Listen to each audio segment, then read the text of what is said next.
With 11 days to go until Election Day, Americans are showing up to vote.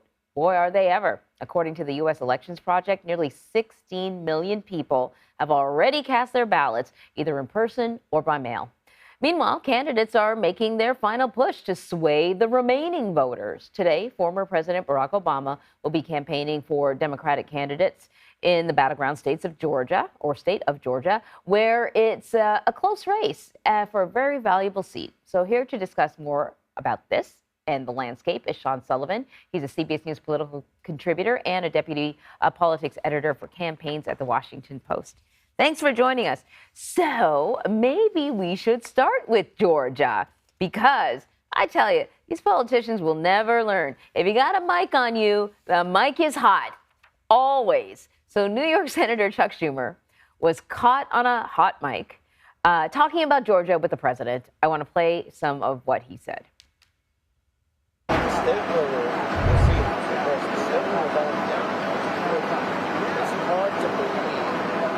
They will go for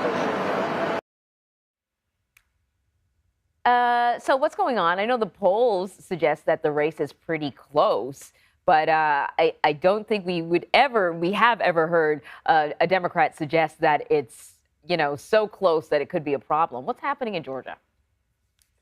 Yeah, Anne Marie, this was really a moment of candor that we heard from the top Senate Democrat, and you don't usually hear these kind of comments in public, which I think was why this was striking to a lot of people. You look at the last several months here, and poll after poll after poll has showed a really, really close race in Georgia. This is one of the biggest battleground states in America right now. When you look back to the 2020 election, this was a pivotal and decisive state, not just in the presidency, but in the battle for the Senate. It was why Democrats were able to take over the majority. And once again, here we are on the eve of the midterm elections, and it looks like a really, really close race right now. And so I think both parties are pouring a ton of money into this contest between Senator Raphael Warnock and Herschel Walker, the Republican nominee who has faced accusations and allegations about his personal life. We've seen some really, really bitter exchanges in this race, a debate that got really, really heated. We're seeing a lot of surrogates pour into this race. So, this is one of the 2 or 3 races, I would say, that we should watch in terms of where the country is headed politically in this election, and what we're going to see in the battle for the Senate.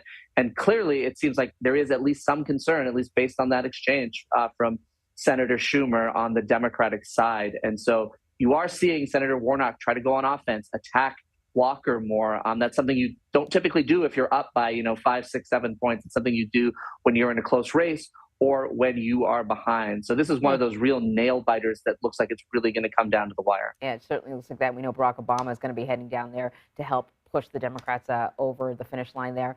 In the meantime, President Biden and his fellow Democrats did get some unexpected good news on the economy yesterday. GDP rose at an annual rate of 2.6% in the third quarter. That's after the 2 previous quarters saw losses. So that certainly is good news, but it's always a matter of whether or not that's going to make a difference to the regular people who are going out to vote or going to the grocery store and trying to, buy whatever their regular list of groceries. Many voters say that, the economy is the biggest issue when it comes to this midterm election. Could this help the Democrats, or is this kind of like high-level economic talk? Does it translate when it comes right down to regular voters? Yeah, Democrats certainly hope so. But when you look at poll after poll and you look at a lot of the interviews that some of my colleagues at the Post and that other outlets have done with voters on the campaign trail, the economy is indeed the top issue that people care about. And by and large, people are not very happy with where the economy is going. Inflation has been high. Gas prices have been high. Grocery prices have been high. You've seen the cost of rent go up. You've seen mortgage rates go up. These are the things people are experiencing on a day-to-day level. And compounding that, the Republican campaign has been rooted very, very heavily in that argument. When voters are turning on their televisions in these battleground states, they're seeing ads that remind them about these high costs. They're seeing ads that remind them about how much inflation has spiked over the last couple of years. And so this has become a central part of the campaign, and one that has become very, very difficult for Democrats to campaign against. They are essentially on defense on this issue. A lot of voters are looking right now at the situation and saying, look, Democrats have been in charge of the White House. They've been in charge of Congress the last couple of years, and we've seen prices increase on their watch. And so now you're seeing Democrats try to say, hey, look, here's some positive economic indicators. But the reality is, is that actually going to sink in with voters? We don't know the answer to that question yet. But what we do know is a lot of voters are telling us in polls and in interviews that when they go to the grocery store, when they fill up their gas tank, they are experiencing this stuff in real time on an everyday basis. And so it's a really, really tough challenge for Democrats right now. And I think it's one of the reasons why we see that Republicans are well positioned in a lot of these congressional races and a lot of these statewide races at the state level to do potentially quite well on November 8th. Really quickly, Sean, hey, Republican Congresswoman Liz Cheney, she's back. She's not running, but she is endorsing a Democrat. She's endorsing a Democratic Congresswoman, Lisa Slotkin.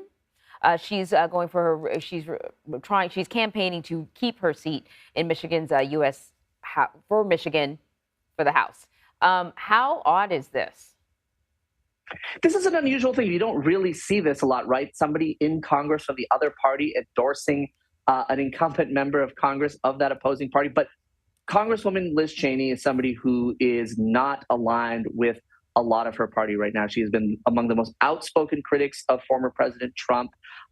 And so this is an interesting situation where you have somebody in Congresswoman Slotkin who's running in one of these battleground races we talk about, where there are Republicans, there are Democrats, there are moderate voters. And so her hope is that this will help her win over some of those moderate voters, win over some of those Republicans. The bigger thing to watch here is what is the role that Cheney wants to play moving forward. She lost her primary against a Trump-backed challenger this year, so she's not heading back to Congress. But what is in her future? Some have talked about a potential run for president down the road. Some have talked about some other prominent position in the party. But it seems clear that she is willing to break ranks, cross over, and support Democrats, at least a Democrat in this case. And so it's something to keep an eye on, not just in this midterm cycle, but as we look toward 2024 as well, Anne-Marie. Sean, thank you so much for giving us a snapshot of where we are with just a week and a half to go. Thank you so much. Thanks.